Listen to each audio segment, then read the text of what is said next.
Hi, hello everyone. Welcome to Free PT series. My name is Lakshmi Babu. ഇന്ന് നമ്മൾ പഠിക്കാൻ പോകുന്നത് PTSAയുടെ റൈറ്റിങ്ങിൻ്റെ main point എങ്ങനെ എഴുതാമെന്നാണ്. കഴിഞ്ഞ ക്ലാസ്സിൽ നമ്മൾ അത് തന്നെ പറഞ്ഞു വെച്ചതല്ലേ. എങ്ങനെ എസ്സേക്ക് ഒരു ബോഡി പാരഗ്രാഫ് നമുക്ക് എഴുതാമെന്നുള്ള കാര്യമാണ് കഴിഞ്ഞ ക്ലാസ്സിൽ പറഞ്ഞത്. അന്ന് പറഞ്ഞിരുന്നു നമുക്കൊരു ബോഡി പാരഗ്രാഫ് എഴുതാൻ മെയിൻ പോയിന്റ് വേണം, സപ്പോർട്ടിംഗ് പോയിന്റ് വേണം, എക്സാമ്പിൾ വേണം, ക്ലോസിംഗ് സെൻറ്റൻസ് വേണം. ഈ 4 കാര്യങ്ങൾ വേണമെന്ന് പറഞ്ഞായിരുന്നു. അതുപോലെ തന്നെ ഒരു കാര്യം പറഞ്ഞു, എന്താണ് മെയിൻ പോയിന്റ്, എന്താണ് സപ്പോർട്ടിംഗ് പോയിന്റ്, അങ്ങനെ എല്ലാ കാര്യങ്ങളും ഒരു ചെറുതായിട്ടൊന്ന് പറഞ്ഞു വിട്ടായിരുന്നു. ഇന്ന് നമ്മൾ നോക്കുന്നത് ആദ്യത്തെ സെൻറ്റൻസ് ആയ, അതായത് ബോഡി പാരഗ്രാഫിലെ ഫസ്റ്റ് സെൻറ്റൻസ് ആയ മെയിൻ പോയിന്റ് എങ്ങനെ എഴുതാം, എന്താണ് മെയിൻ പോയിന്റ്, അതെങ്ങനെ നമുക്ക് പെട്ടെന്ന് ഈസി ആയിട്ട് ഫൈൻഡ് ഔട്ട് ചെയ്യാം, അതെങ്ങനെ എഴുതാൻ പറ്റും. ഈ 3 കാര്യങ്ങളെ പറഞ്ഞു തരുന്നുള്ളൂ. ഓക്കെ, അപ്പോൾ ആക്ച്വലി എന്താണ് മെയിൻ പോയിന്റ്? കഴിഞ്ഞ ക്ലാസ് കണ്ടിട്ടുള്ളവർക്കറിയാം, മെയിൻ പോയിന്റ് എന്ന് പറയുന്നത് നമ്മൾ എസ്സേയുടെ ബോഡി പാരഗ്രാഫ് സ്റ്റാർട്ട് ചെയ്യുമ്പോൾ യൂസ് ചെയ്യുന്ന, കൊടുക്കുന്ന ഒരു സെൻറ്റൻസ് ആണ്. അപ്പോൾ you can see it is a central idea or key argument in your main body to support your thesis. അറിയാമല്ലോ, ഇൻട്രൊഡക്ഷനിൽ നമ്മൾ നമ്മുടെ തീസിസ് കൊടുക്കണം. അതായത് നിങ്ങളുടെ ഒരു ക്വസ്റ്റ്യൻ ചോദിക്കുമ്പോൾ നിങ്ങളുടെ ഒപ്പീനിയൻ ചോദിക്കും. ആ ഒപ്പീനിയൻ ഒരു 1 സെൻറ്റൻസ് ആയിട്ട് കൊടുക്കുന്നതാണ് തീസിസ്. ആ തീസിസിൽ എന്ത് പറയുന്നുവോ അതിനെ സപ്പോർട്ട് ചെയ്യാൻ വേണ്ടി നമ്മൾ ബോഡി പാരഗ്രാഫിൽ ഫസ്റ്റ് കൊടുക്കുന്ന ഒരു വാലിഡ് പോയിന്റിനെയാണ് മെയിൻ പോയിന്റ് എന്ന് പറയുന്നത്. അപ്പോൾ ഈ മെയിൻ പോയിന്റ് ആണ് ആക്ച്വലി നമ്മുടെ ബോഡി പാരഗ്രാഫിൻ്റെയും അതുപോലെ തന്നെ ഈ ഹോൾ എസ്സേയുടെയും ഒരു കോർ പോയിന്റ് എന്ന് പറയുന്നത്.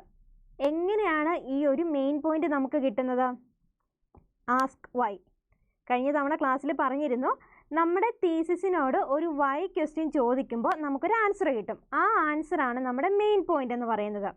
ഇപ്പോൾ എക്സാമ്പിൾ പറയുകയാണെങ്കിൽ, ഒരു ക്വസ്റ്റ്യൻ നിങ്ങൾക്ക് കിട്ടുന്നു, എന്തെങ്കിലും ഒരു സ്റ്റേറ്റ്മെൻറ്റ് തരുന്നു, എന്നിട്ട് ചോദിക്കുകയാണ് do you agree or disagree. അപ്പം നമ്മൾ ഒന്നെങ്കിൽ എഗ്രി ചെയ്യണം അല്ലെങ്കിൽ ഡിസഗ്രി ചെയ്യണം, അല്ലേ?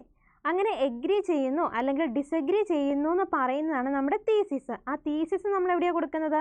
ഇൻട്രൊഡക്ഷനിൽ 3rd സെൻറ്റൻസ് ആയിട്ട്.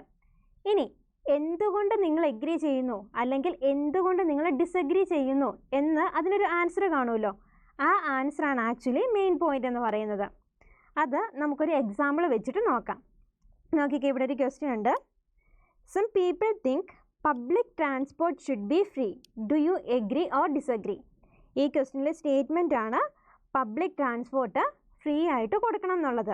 അതിനോട് നിങ്ങൾക്ക് ചേർന്ന് കിടക്കുന്ന അല്ലെങ്കിൽ ചേർന്ന് കിട്ടുന്ന ക്വസ്റ്റ്യൻ ആണ് do you agree or disagree. Here you have 2 options. Either you have to agree or disagree. അപ്പം നിങ്ങൾ ഈ തന്നിരിക്കുന്ന സ്റ്റേറ്റ്മെൻറ്റിനോട് എഗ്രി ആണോ ഡിസഗ്രി ആണോ ചെയ്യുന്നതെന്നുള്ളത് മസ്റ്റായിട്ടും പറയണം. ഇവിടെ നിങ്ങൾക്ക് 2 ഓപ്ഷൻ ഉണ്ട്. ഒന്നെങ്കിൽ എഗ്രി ചെയ്യാം അല്ലെങ്കിൽ ഡിസഗ്രി ചെയ്യാം. സപ്പോസ് നിങ്ങൾ എഗ്രി ആണ് ചെയ്യുന്നത്, അതായത് നിങ്ങൾ പറയുകയാണ് ഈ പബ്ലിക് ട്രാൻസ്പോർട്ട് ഫ്രീ ആയിട്ട് പബ്ലിക്കിന് കൊടുക്കണം എന്നാണ് നിങ്ങൾ പറയുന്നതെങ്കിൽ it has a reason to support, അല്ലേ? നിങ്ങൾക്ക് അങ്ങനെ എഗ്രി ചെയ്യാനൊരു റീസൺ കാണും. ആ റീസൺ ആണ് നമ്മൾ മെയിൻ പോയിന്റ് എന്ന് പറയുന്നത്. അപ്പോൾ എങ്ങനെ പറയാം? ഇതൊരു എക്സാമ്പിളാണ്. Free public transport can significantly reduce traffic congestion and pollution by encouraging more people to use buses and trains instead of private vehicles. എന്താ ഉദ്ദേശിക്കുന്നത്? ഈ പബ്ലിക് ട്രാൻസ്പോർട്ട് ഫ്രീ ആയിട്ട് കൊടുത്തിട്ടുണ്ടെങ്കിൽ ഈ പറയുന്ന ബസ്സും ട്രെയിനും അങ്ങനെയുള്ള പ്രൈവറ്റ് വെഹിക്കിൾസ് ഒക്കെ യൂസ് ചെയ്യുന്നതിന് പകരം ആളുകൾ പബ്ലിക് ട്രാൻസ്പോർട്ട് യൂസ് ചെയ്യും. അങ്ങനെ ചെയ്യുമ്പോൾ we can reduce the traffic congestion and pollution. Okay, അത് നമുക്കൊരു വാലിഡ് റീസൺ ആണ്. ആ റീസൺ ആണ് മെയിൻ പോയിന്റ് എന്ന് പറയുന്നത്. സപ്പോസ് നിങ്ങൾക്ക് ഈ ഒരു സ്റ്റേറ്റ്മെൻറ്റ് കണ്ടിട്ട് എഗ്രി ചെയ്യുമല്ല ഡിസഗ്രി ചെയ്യാനാണ് തോന്നുന്നത്. നിങ്ങൾ പറയുകയാണ് പബ്ലിക് ട്രാൻസ്പോർട്ട് ഫ്രീ ആയിട്ട് കൊടുക്കേണ്ട കാര്യമില്ല. അങ്ങനെ പറഞ്ഞാൽ നിങ്ങൾക്കൊരു റീസൺ ഉണ്ടല്ലോ. ആ റീസൺ ആണ് നമ്മുടെ മെയിൻ പോയിന്റ് എന്ന് പറയുന്നത്. നോക്കിക്കേ, making public transport free would place a heavy financial burden on the government which could lead to reduced quality of services and maintenance issues. എന്താ പറയുന്നത്? നമ്മൾ ഇങ്ങനെ പബ്ലിക് ട്രാൻസ്പോർട്ട് ഫ്രീ ആയിട്ട് കൊടുത്തിട്ടുണ്ടെങ്കിൽ it is a kind of financial burden to the government. ഗവൺമെൻറ്റിനൊരു financial burden ആയിരിക്കും. അങ്ങനെ ചെയ്യുമ്പോൾ ഈ ഗവൺമെൻറ് കൊടുക്കുന്ന ആ ഒരു സർവീസിന് ക്വാളിറ്റി കാണില്ല എന്ന് നമ്മളൊരു റീസൺ സഹിതം അങ്ങ് പ്രൊവൈഡ് ചെയ്യുന്നു. അപ്പോൾ ഇത്രയുള്ള നമ്മുടെ മെയിൻ പോയിന്റ് എന്ന് പറയുന്നത്. ഇപ്പോൾ പറഞ്ഞ കാര്യങ്ങൾ ഒന്നും കൂടെ ബ്രീഫായിട്ട് സമപ്പ് ചെയ്ത് തരാം. ഒരു ബോഡി പാരഗ്രാഫിൽ എങ്ങനെ മെയിൻ പോയിന്റ് കൊടുക്കണം എന്ന് ചോദിച്ചാൽ നിങ്ങൾ കൊടുത്തിരിക്കുന്ന തീസിസിനോട് അല്ലെങ്കിൽ ഒപ്പീനിയനോട് വൈ എന്ന് ചോദിച്ചു നോക്കുക. നിങ്ങളോട് തന്നെ ചോദിച്ചു നോക്കുക, എന്തുകൊണ്ട് ഞാൻ ഇതിനെ എഗ്രി ചെയ്യുന്നു, or why I do disagree. നിങ്ങളോട് തന്നെ ചോദിച്ചു നോക്കുക. ചോദിക്കുമ്പോൾ നിങ്ങൾക്കൊരു ആൻസർ കിട്ടും. ആ ആൻസറാണ് മെയിൻ പോയിന്റ് ആയിട്ട് വരുന്നത്.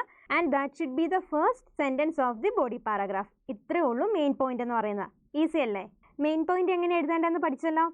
ഇനി നിങ്ങൾക്ക് എന്തെങ്കിലുമൊക്കെ ഡൗട്ട് ഉണ്ടെങ്കിൽ നമ്മുടെ കമൻറ്റ് ബോക്സിൽ ചോദിച്ചാൽ മതി. We will respond to it. അതുപോലെ തന്നെ ഇനി വരുന്ന വീഡിയോസും ക്ലാസ്സുകളൊക്കെ നിങ്ങൾക്ക് ഫ്രീ ആയിട്ട് കിട്ടണമെന്നുണ്ടെങ്കിൽ just subscribe to our channel. And നമ്മുടെ PTSAയുടെ എക്സ്ട്രാ ക്വസ്റ്റ്യൻസോ അല്ലെങ്കിൽ നോട്ടുകളോ കാര്യങ്ങളൊക്കെ വേണമെന്നുണ്ടെങ്കിൽ നമ്മുടെ ടെലഗ്രാം ചാനലിൽ ജോയിൻ ചെയ്താൽ മതി. And let's see in the next class. By.